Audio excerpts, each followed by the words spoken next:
नमस्कार साथियों, स्वागत है आपका तत् क्लासेस चैनल पर। मैं हूं दीपेंद्र कुमार देसाई। तो हमारे चैनल को देखने से पहले लाइक और सब्सक्राइब अवश्य कीजिए और बेल आइकन की घंटी को भी दबाइए। तो मैं आप लोगों के लिए अब क्लास 7 की मैथ के अभ्यास 3A यानी कि अभ्यास 3A के मैं सवाल लेकर आया हूं। मैं आपको एक एक सवाल बहुत ही अच्छी तरह से समझाने वाला हूं, तो हमारे साथ जुड़े रहिए। अभी आपको हम अभ्यास 3A के बारे में पढ़ाएंगे। तो 3A इकाई का नाम है सांख्यिकी। तो हम आपको अब सांख्यिकी के बारे में पढ़ाएंगे। तो आप लोग हमारे तत् क्लासेस चैनल पे जुड़े रहिए, हमारे चैनल को सब्सक्राइब कर लीजिए।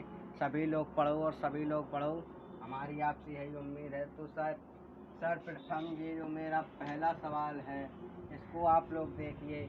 आपकी किताब में इसी तरह का एक चित्र बना होगा गोले की भांति।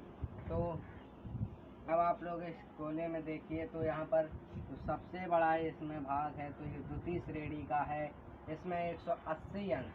अभी जब ये आप पढ़ेंगे क्वेश्चन तो आपको समझ में आ जाएगा। पहले हम इसमें समझाते हैं। तृतीय श्रेणी में 90 अंश, अनुत्तीर्ण बच्चे 30 अंश, प्रथम श्रेणी में 60 अंश। तो इसी तरह ये जो इसमें दिया गया है, ये बहुत ही सरल सवाल है। दिखने में आप लोगों को कठिन लग रहा होगा।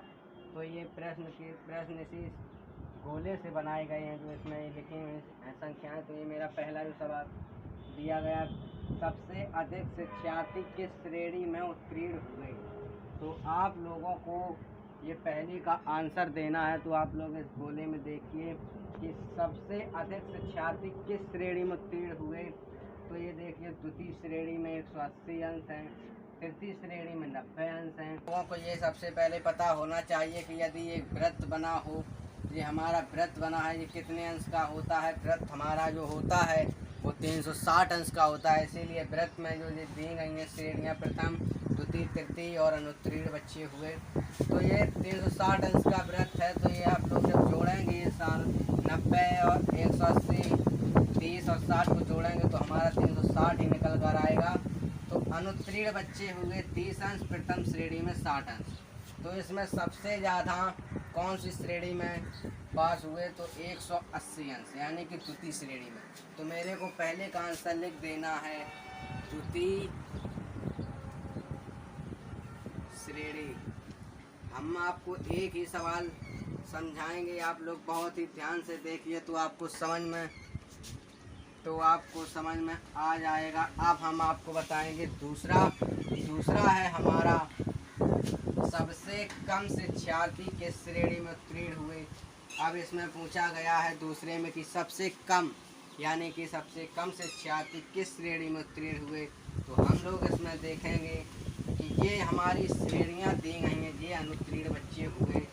तो देखिए यहाँ पर प्रथम श्रेणी सबसे कम प्रथम श्रेणी में हैं। तो इसमें मेरा आंसर होगा प्रथम श्रेणी। बहुत से बच्चे बोल रहे हैं कि ये अनुत्तीर्ण में है, लेकिन अनुत्तीर्ण में नहीं है, क्योंकि मेरे को श्रेणियां में बताना है। 1 श्रेणी, 2 श्रेणी, 3 श्रेणी है इसमें, और अनुत्तीर्ण यानी कि टोटल अंश।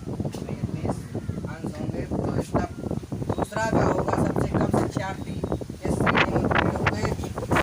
तो ये मेरा आंसर होगा जो दूसरे का वो होगा प्रथम श्रेणी। यहाँ पर हम लिख देंगे प्रथम श्रेणी। कल मेरे द्वारा पढ़ाई गई अभ्यास 2C के सवाल जिन बच्चों को नहीं आए होंगे, मैं उनके सवाल अगली वीडियो में बताऊंगा। बहुत से बच्चों ने कमेंट में लिखा कि सर मेरे को वो सवाल नहीं आए। तो ये अब देखिए तीसरा, अनुत्तीर्ण। बहुत से बच्चों ने अभी कमेंट में बोला कि 30 अंश ये वाला सबसे कम है, तो ये नहीं है। ये अनुत्तीर्ण शिक्षार्थियों की संख्या कितनी है, यानी कि अनुत्तीर्ण। उत्तीर्ण जो उत्तीर्ण हुए उसको हम पास कहते हैं, जो अनुत्तीर्ण हुए उसको हम फेल कहते हैं।